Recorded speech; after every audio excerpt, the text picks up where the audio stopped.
Bienvenue au Weekly Insights avec John Plassard. La reconnaissance faciale peut s'apparenter à de la science-fiction, mais elle est de plus en plus présente dans notre vie quotidienne sous le leadership chinois.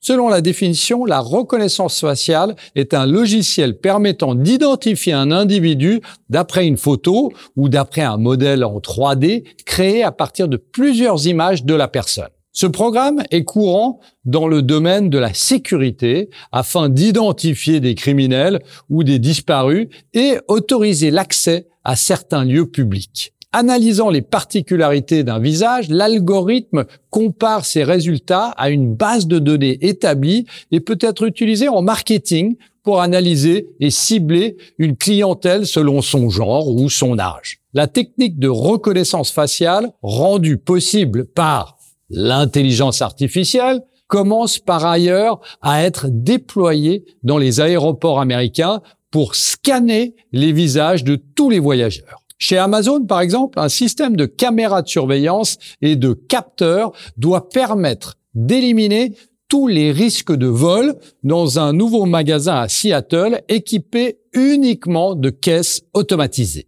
Les techniques de reconnaissance faciale par l'intelligence artificielle permettent non seulement d'identifier les personnes, mais de connaître leurs émotions et donc d'éviter, en définitive, que quelqu'un se grime pour échapper à la caméra. IHS Markit estime qu'en 2021, plus d'1 milliard de caméras de surveillance étaient installées dans le monde. Le cabinet estime également que 54% de toutes ces caméras sont situées en Chine.